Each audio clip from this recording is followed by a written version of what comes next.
Bonsoir à tous. Je remercie effectivement les organisateurs de m'avoir convié à cette journée où j'ai appris effectivement beaucoup de choses.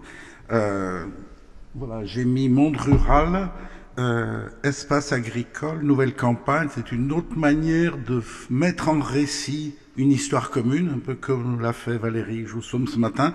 Je prendrai moins d'ampleur, je remonterai moins loin, mais c'est aussi une mise en récit d'une histoire. Euh, voilà, ça c'est des paysages de la campagne de la Loire, c'est-à-dire 42, hein, mon département. Et puis là, j'ai fait Google Images Pays de la Loire rural et j'ai un certain nombre d'images de la campagne d'ici, quoi, voilà. Alors, mon propos, c'est d'essayer de penser l'espace rural aujourd'hui, bon, qui a connu, comme on l'a vu déjà, de grands chamboulements. Et je voudrais essayer de ne pas continuer à le penser comme avant. Et il me semble que j'y reviendrai à la fin de mon exposé. Il me semble qu'il faut trouver des mots nouveaux pour parler de cette réalité nouvelle. Un plan très rapide. De quoi parle-t-on? Bon, j'irai rapidement parce qu'on a déjà pas mal parlé. Les campagnes d'aujourd'hui, c'est là qu'il y aura l'essentiel de mon propos, où je parlerai des campagnes d'aujourd'hui en les détaillant sous 6 tendances. On aurait pu en mettre 7, 8, enfin, bon, j'en ai retenu 6. Et puis, quelques enjeux pour demain, notamment cette question de comment penser autrement. Alors, de quoi parle-t-on?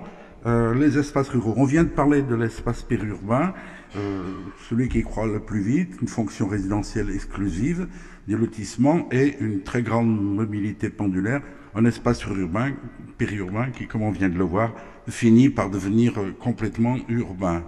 Un espace rural sous influence urbaine, un peu plus loin des villes, des populations agricoles vieillissantes et puis des nouveaux habitants jeunes. Conflit d'usage, c'est peut-être un peu fort, je dirais plutôt une hétérogénéité culturelle qui est parfois la cause d'incompréhension. Voilà. Et puis, bon, un rural isolé qui est loin des grands axes. Enfin, vous savez, l'INSEE a changé depuis je ne sais pas combien de fois les définitions du rural. Donc, ce qui me semble plus important, c'est le poids des représentations. Du monde rural traditionnel, c'est-à-dire qui, au sens latin, tradition, c'est tradere, c'est ce qui se transmet et qui, en dépit des changements qu'on constate, sont toujours très prégnantes. J'ai mis les proverbes, les dictons, enfin, vous savez, on met la charrue avant les bœufs, alors que moi je dis toujours, il faut pas faire copier avant coller. Ben, c'est plus, voilà, mais non, on dit toujours mettre la charrue avant les bœufs. Enfin, vous voyez, bon, les fables de La Fontaine qu'on continue à apprendre, bon, les chansons traditionnelles, les cantiques, bon, dans une région bien catholique, je pense que c'est, vous voyez à quoi je veux parler, les anges de nos campagnes, etc. Bon, bref.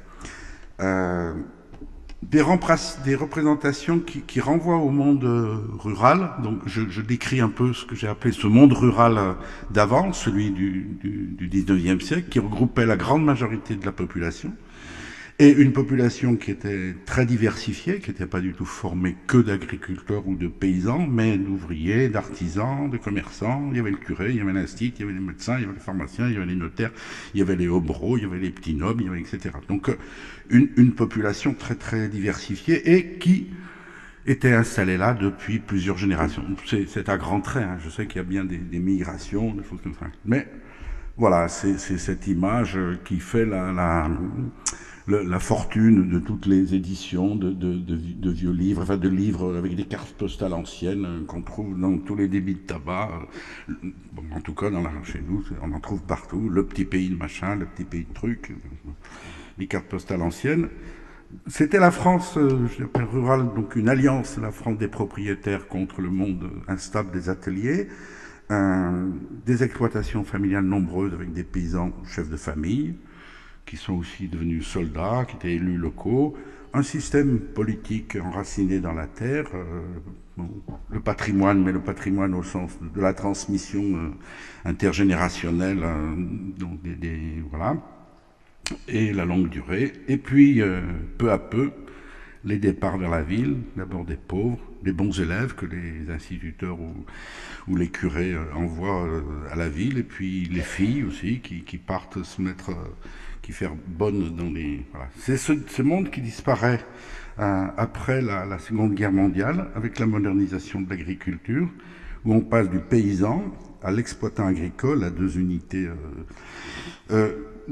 J'avais prévu de mettre, puis j'ai oublié après, de mettre la BD Les Mauvaises gens de Davodo, enfin, qui raconte cette histoire, je trouve, de façon très émouvante. J'ai beaucoup aimé cette bande dessinée. L'équipement agricole, l'équipement de l'espace rural, pour le dédier à la production agricole, le remembrement, le drainage, l'irrigation, etc.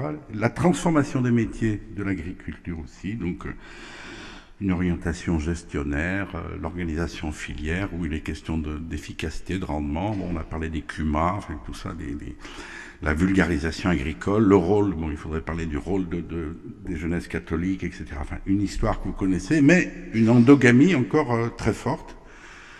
Et on n'en parle pas encore, mais c'est l'agriculture industrielle ou intensive. Les mots sont un peu anachroniques quand je parle ici. Concentration, exode. Alors, la concentration, il faut quand même rappeler les chiffres, même si, parce qu'ils sont quand même assez forts. Hein.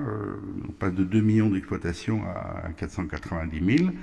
La surface moyenne qui passe de 15 à 5, c'est France entière, hein, multiplié par 3. L'espace agricole français qui diminue de 20%.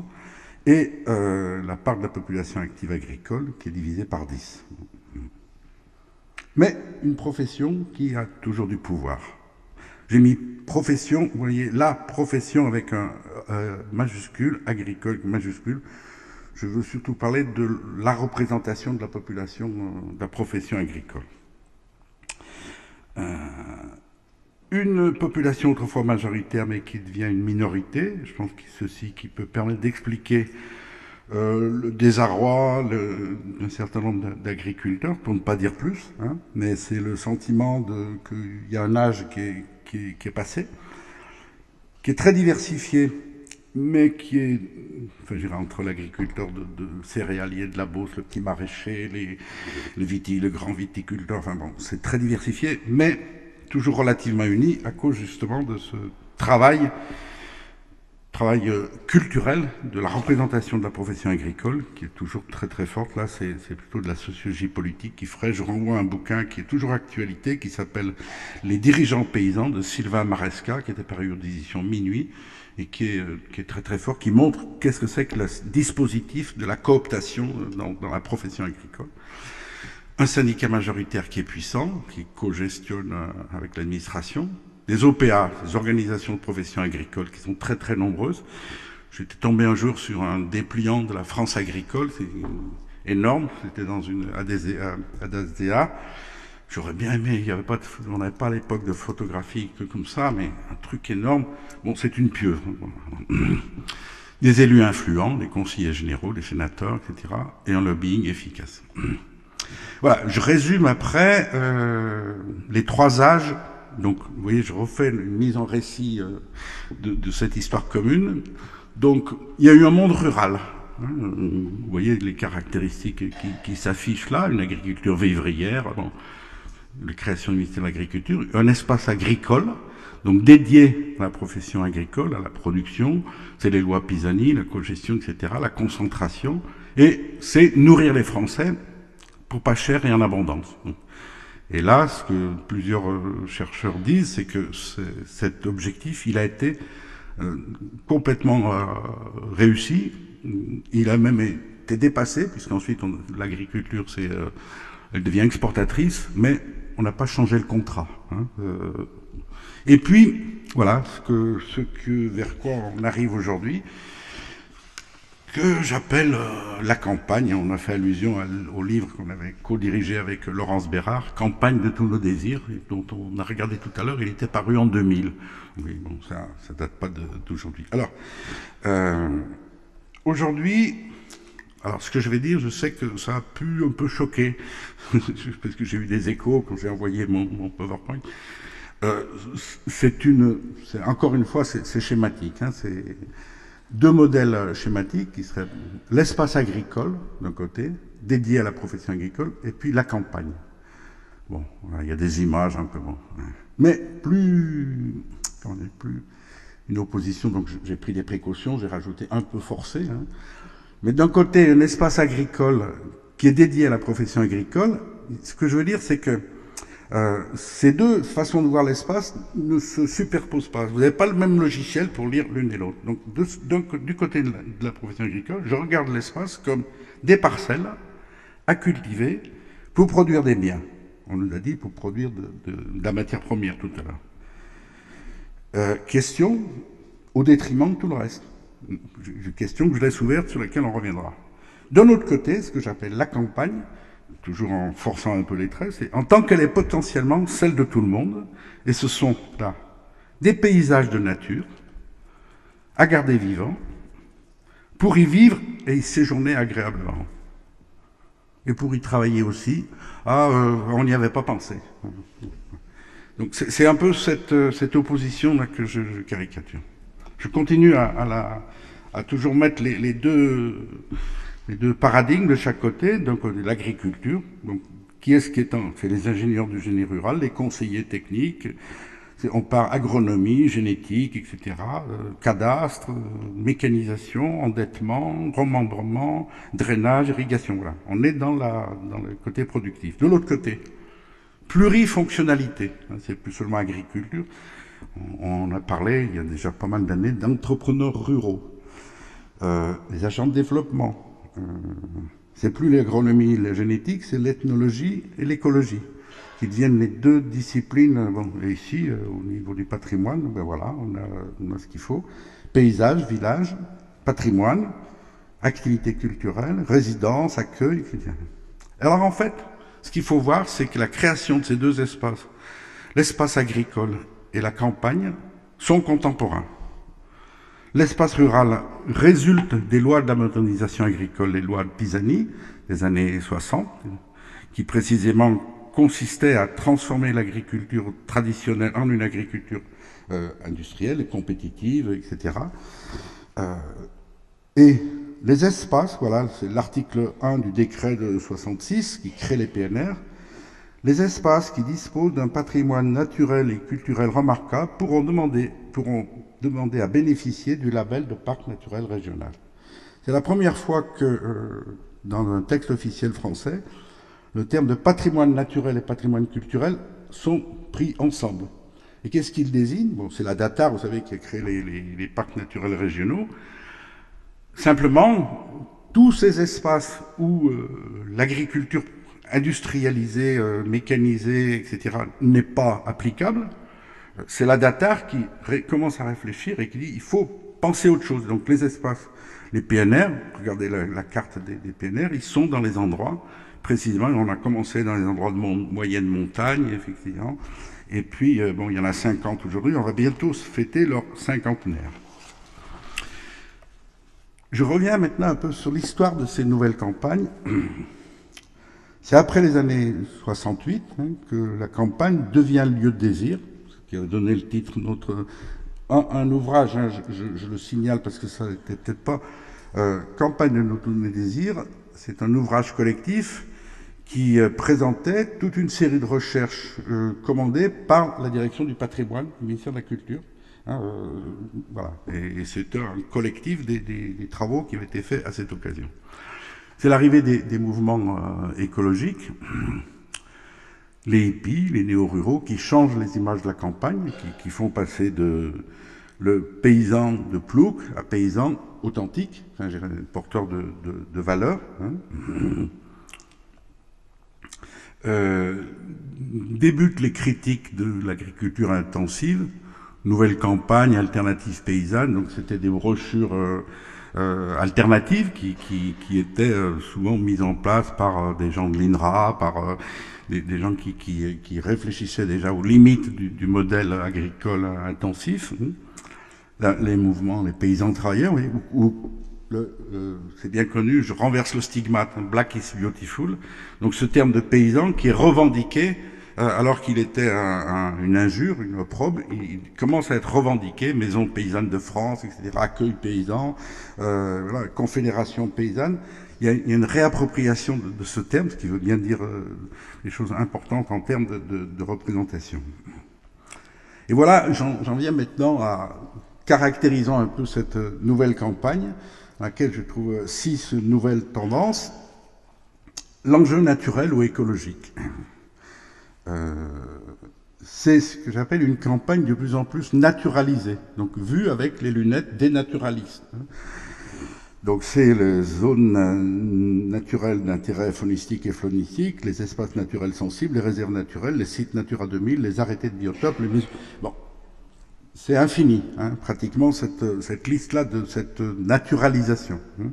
J'en parlais actuellement de toute une série de travaux, ce que j'appelle la numérisation de la nature, hein, où on fait rentrer la nature dans des banques de données. Bon, c'est le deuxième pilier de la CAP, avec une profession agricole qui est toujours majoritairement réticente. On en a eu un exemple tout à l'heure dans le film, ou au mieux suiviste. Voilà. Alors, à chaque tendance, j'ai beaucoup travaillé sur les images, sur les logos, donc à chaque des 6 tendances, je mets les images qui donnent de la réalité à ce discours. Voilà, donc les images de la naturalisation. La deuxième tendance, bien sûr, c'est les enjeux du patrimoine. Bon, j'ai parlé du petit patrimoine ici, tout ce qui semblait n'avoir aucune valeur. Bon, dans mon pays, les loges de vigne, il y en avait aussi, et chaque fois que le tracteur pouvait la faire tomber, parce qu'elle était au milieu du champ, on s'en privait pas. Bon, et puis jusqu'à ce que des gens disent, ah, mais il y a du patrimoine. Donc, ce qui n'avait pas de valeur, qui aujourd'hui prennent une nouvelle actualité. On pourra en discuter, mais l'engouement pour les patrimoines n'est pas un passéisme, il exprime le besoin de continuer à faire vivre une identité locale en la renouvelant, bien entendu. Dans un autre papier, j'avais fait les 3 âges du patrimoine. Dans un premier temps, on a créé des conservateurs, c'est-à-dire que le patrimoine, il faut que je le protège de l'altération du temps, c'est-à-dire conservateur comme dans les boîtes de petits pois. Mais... Un deuxième temps, on a parlé justement à propos des parcs naturels régionaux de la sauvegarde, c'est-à-dire garder vivant. Et là, on remet les anciennes professions, les anciens savoir-faire, etc., garder vivant, aussi bien au niveau écologique qu'au niveau ethnologique. Et aujourd'hui, c'est gérer la richesse que ça représente, la richesse des différences que le patrimoine représente. Aujourd'hui, c'est ça. Alors, quelques images que j'ai toujours, Google Images, Pays de Loire, patrimoine rural. Bon, voilà, quand on tape, c'est une petite sélection. Venez découvrir le patrimoine rural le dimanche 10 octobre. Troisième tendance, les enjeux de la culture. Il y a des nouvelles populations qui viennent de la ville et qui sont en demande d'une campagne de plus en plus culturalisée. Donc c'est les mises en scène des traditions, les fêtes des villages, les résidences d'artistes, les festivals, avec quelque chose une petite nuance que je mets ici, marketing territorial qui risque de nous faire aller vers viens voir ma différence, et puis viens voir ma différence, elle est pareille partout, quoi. Comme on a pu voir dans les centres-villes avec les pavés autobloquants, etc. Voilà, le patrimoine. Autre tendance dont vient de nous parler Laurence Bérard, ce que j'aime bien, c'est naturel et culturel à la fois, comme elle disait, c'est complètement intégré. Les appellations d'origine, les indications géographiques, les multiples marques de qualité, le consommé local, etc. Et voilà les images. Toujours autre tendance, ce que j'appelle la campagne comme un bien public à la disposition de tous, c'est-à-dire la multiplication de la signalétique. Avant, si vous n'étiez pas du coin, vous perdiez. Bon, aujourd'hui, le moindre petit hameau a sa signalisation, les sentiers balisés. Bon, et la campagne, elle est parcourue sans arrêt par des randonneurs, des VTT, des touristes. Voilà. Elle est pratiquée, la campagne est sans arrêt pratiquée, les gîtes ruraux, les chambres d'hôtes, l'accueil à la ferme. Voilà, la campagne d'aujourd'hui, ce que j'appelle la campagne toujours. Mais surtout, c'est là que je vais un petit peu m'arrêter, des populations nouvelles, diverses, qui, citadines pour la plupart d'entre elles, ignorent beaucoup de choses de la campagne de l'agriculture, pendant que parallèlement, les modes de vie des ruraux et des citadins sont de plus en plus semblables.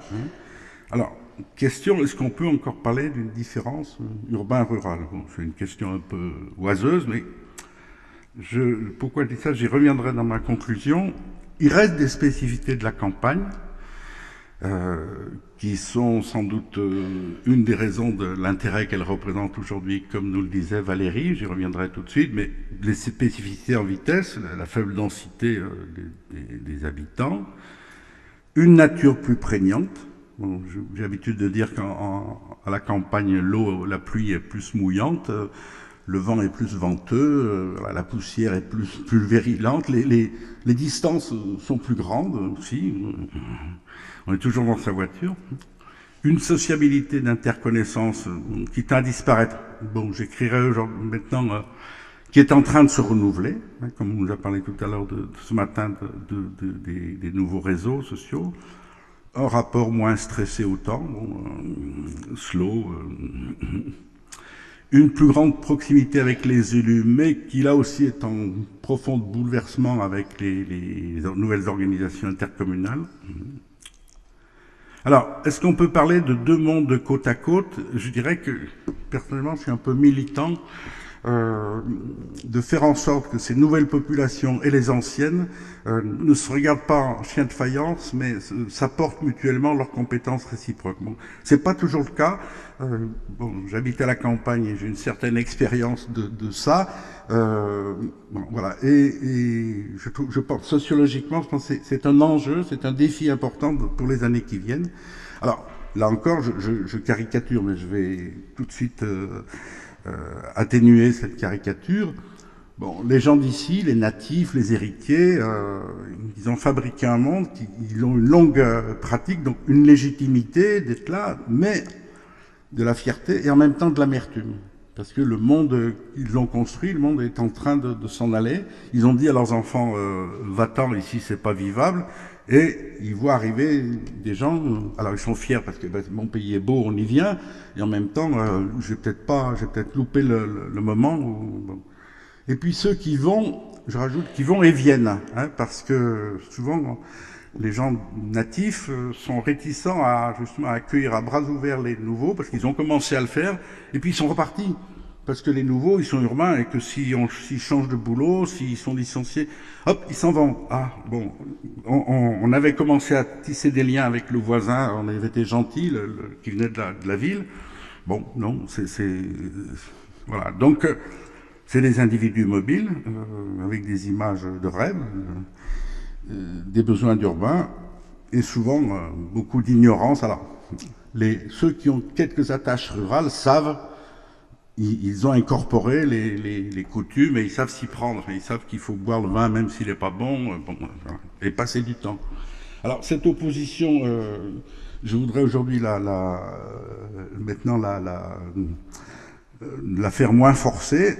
La campagne est un espace de plus en plus multiculturel. C'est une étudiante qui a travaillé sur le massif des Bauges qui m'avait montré ça. Donc on a les gens d'ici, on a les résidents secondaires.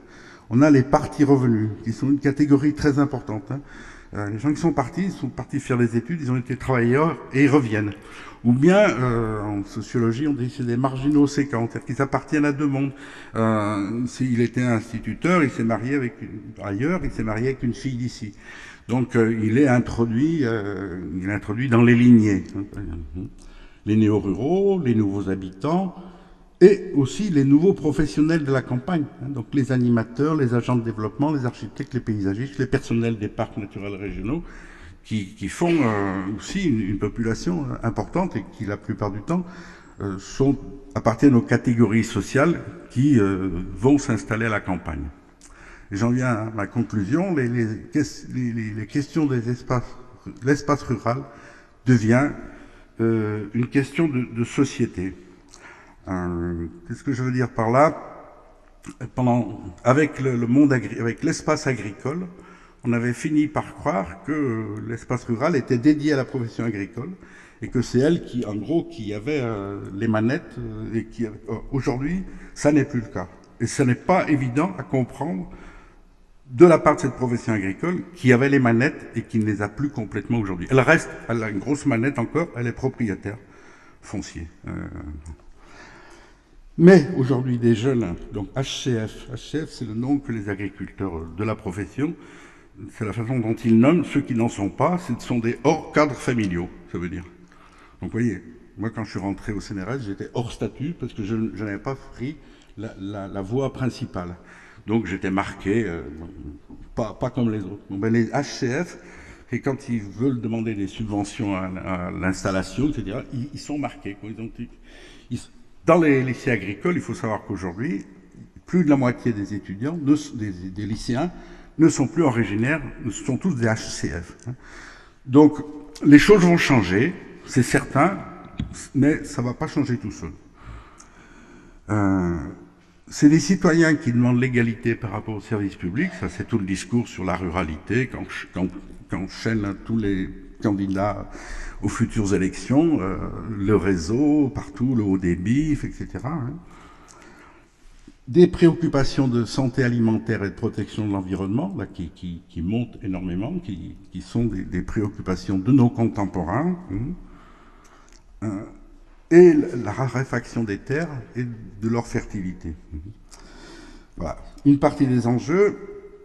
Ce que je veux dire tout de suite, c'est que j'ai mis les carnets de campagne, c'est une émission que j'écoute pratiquement tous les jours, un espace rural qui fourmille d'innovation. Donc je veux dire, c'est vraiment, avant on parlait des creative classes, bon, je pense que les creative classes aujourd'hui, une grande partie sont à la campagne. Donc c'est je vais énumérer les emplois de l'agricuralité, là où on réfléchit aux nouvelles dispositifs de partage, des bistrots de pays, de la ferme au quartier, le rôle des PNR. J'ai été bluffé par ce que nous a dit tout à l'heure la personne, sur le caractère expérimental. Quand ça marche, les parcs ont des rôles très très intéressant pour préfigurer, pour commencer à les nouvelles paroisses aussi. Voilà, ça c'est aussi l'exemple des... Et puis, voilà, ce que je disais, je souhaite, moi, que les populations anciennes et nouvelles s'enrichissent mutuellement, il y a du travail à faire. Partager la terre comme un bien commun, protéger contre l'artificialisation, l'extension urbaine, pour la sécurité alimentaire et la protection de l'environnement. Et ce que je souhaiterais, c'est que... un des enjeux, c'est gérer le vivant. Je pense que aujourd'hui, sans faire une prospective échevelée, je dirais que l'enjeu du siècle à venir, c'est celui de la gestion du vivant. Et que d'une certaine manière, le génie génétique d'un côté et les protecteurs de la biodiversité de l'autre s'opposent violemment, mais en fait ils sont d'accord sur l'essentiel. Ils sont d'accord sur l'essentiel, c'est comment est-ce qu'on va gérer le vivant. Ceux pour la biodiversité qui savent que le vivant, je ne peux que accompagner cette transformation, au lieu que ceux du génie génétique souhaitent fabriquer du vivant. Et cette gestion du vivant ne pourra pas se faire sans les agriculteurs. Et j'attends que la profession agricole comprenne que c'est son rôle. Alors, à un moment, on a voulu les faire jardiniers du paysage. Mais c'était une insulte pour un agriculteur, et de traiter de jardinier, c'est le renvoyer au statut de jardinier du châtelain. C'est un jardinier, pour un agriculteur, c'est de la domesticité. Ce qu'il faut proposer aux agriculteurs d'aujourd'hui, c'est d'être les ingénieurs et les techniciens d'une gestion durable du vivant. Et on ne pourra pas se passer d'eux.